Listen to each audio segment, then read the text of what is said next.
ఖరీఫ్లో రైతులకు ఎలాంటి ఇబ్బందులు కలగకుండా ముందుగానే వేరుశెనగ విత్తన పంపిణీ ప్రారంభించినట్లు ఆంధ్రప్రదేశ్ రాష్ట్ర విత్తన అభివృద్ధి సంస్థ వైస్ చైర్మన్ గడ్డం శేఖర్ బాబు తెలిపారు.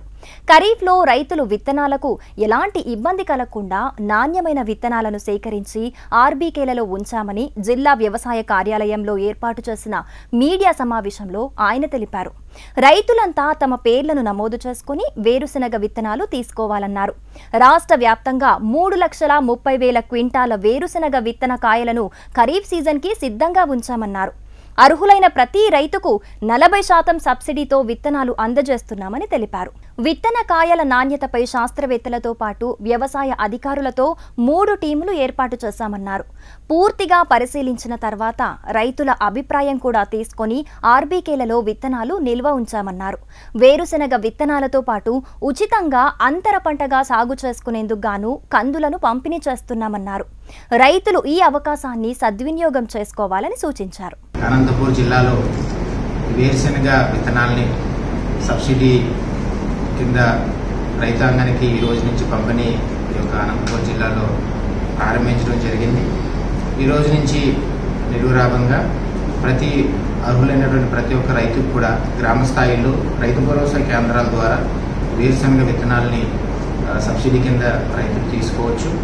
వాళ్ళు రైతు భరోసా కేంద్రాలకు సందర్శించి వారికి పేరు నమోదు చేసుకుని ఇక్కడ ఉన్నటువంటి village agriculture assistant are village horticulture assistant are village sericulture assistant ఎవరైతే ఆర్బీకి ఇన్ఛార్జ్ ఉంటారో వారి దగ్గర వెళ్ళినట్లయితే వాళ్ళు అంతా కూడా రిజిస్ట్రేషన్ చేసి అదేవిధంగా వాళ్ళకి ఒక సబ్సిడీ విత్తనాలను అందించడం జరుగుతుంది. మ్యాక్సిమమ్ రైతుకి 3 బస్తాలు అనేది నిర్ణయించడం జరిగింది.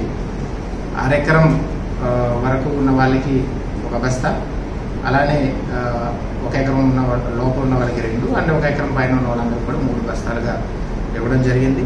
వ్యవసాయ శాఖ వారు చేసినటువంటి అసెస్మెంట్ ప్రకారం 89,665 క్వింటాల్స్కి ఇండియన్ ఇచ్చి ఉన్నారు. దాంట్లో ఇప్పటికే దాదాపు 45,000 క్వింటాల్ని రైతు భరోసా కేంద్రాల్లో ఆంధ్రప్రదేశ్ రాష్ట్ర విత్తనాభివృద్ధి సంస్థ ఆల్రెడీ ముందుగానే నిల్వ చేయడం జరిగింది.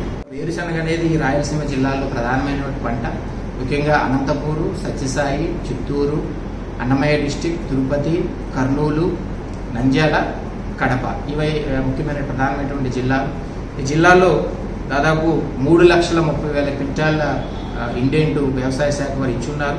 సో ఆంధ్రప్రదేశ్ రాష్ట్ర విత్తనాభివృద్ధి సంస్థ ఇప్పటికే ఈ యొక్క క్వాంటిటీకి అన్నిటి కూడా ఏర్పాట్లు చేయడం జరిగింది. ప్రతి చోట కూడా క్వాలిటీ చెక్ చేసి ఇక్కడ ఉన్నటువంటి ల్యాబొరేటరీస్ అదేవిధంగా ఇంటిగ్రేటెడ్ అగ్రి ల్యాబ్స్లో కూడా అలానే ప్రాసెసింగ్ ప్లాంట్స్ దగ్గర ఈవెన్ రైతు భరోసా కేంద్రాల దగ్గర కూడా లోకల్ జర్మినేషన్ ఇవన్నీ కూడా ఈ విఏఎస్ పెట్టిన తర్వాతే రైతులకు ఇస్తున్నారు. సో అనంతపూరు అదేవిధంగా సత్యసాయి జిల్లాల్లో అండ్ కర్నూలు జిల్లాల్లో వేరుశెనగతో పాటు కందులు ఇంటర్ క్రాపింగ్ వేయడం అనేది ఇక్కడ ఉన్న రైతులకి ఒక ప్రాక్టీస్ ఉంది కాబట్టి ఆ యొక్క రైతుల ప్రయోజనార్థం కందులని ఫ్రీ ఆఫ్ కాస్ట్గా ఉచితంగా రైతులకి complete 100% free off cost mini kits ప్రోగ్రాంలో ఇవ్వడం కూడా జరుగుతుంది. పచ్చిరొట్ట పంటల యొక్క విత్తనాలు ఆల్రెడీ డిస్ట్రిబ్యూషన్ జరుగుతూ ఉంది, రాష్ట్ర వ్యాప్తంగా జరుగుతూ ఉంది. అదేవిధంగా పల్సెస్, అపరాలు, చిరుధాన్యాలు కూడా జూన్ 1వ తారీఖు నుంచి రైతాంగానికి పంపిణీ చేయడానికి రాష్ట్ర విత్తనాభివృద్ధి సంస్థ అన్ని ఏర్పాట్లు చేసిందని మీ అందరికీ కూడా తెలియజేసుకుంటున్నాం. చాలా ఈ సంవత్సరం 12 మంది ఏర్పాట్లు చేసి ఉన్నాము. ఎక్కడా కూడా క్వాలిటీ మీద రైతులకి మనం ఏంటంటే ఎటువంటి అపోహలు కూడా పెట్టుకోవద్దని.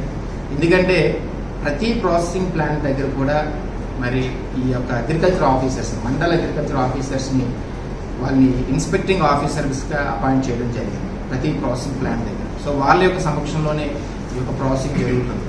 తర్వాతగా ప్రతి లాట్ కూడా సీడ్ క్వాలిటీ టెస్టింగ్ చేసిన తర్వాతనే, అంటే మనకి కొన్ని పారామీటర్స్ ఉన్నాయి. ఏదైతే Indian minimum seed certification standards parameters ఏదైతే ఉన్నాయో ఆ పారామీటర్స్ ప్రకారమే ప్రతి లాటు కూడా చెక్ చేసిన తర్వాతే గ్రామ స్థాయిలో రైతు భరోసా కేంద్రాల్లో అవి నిల్వ చేయడం జరుగుతుంది, రైతులకు అందించడం జరుగుతుంది.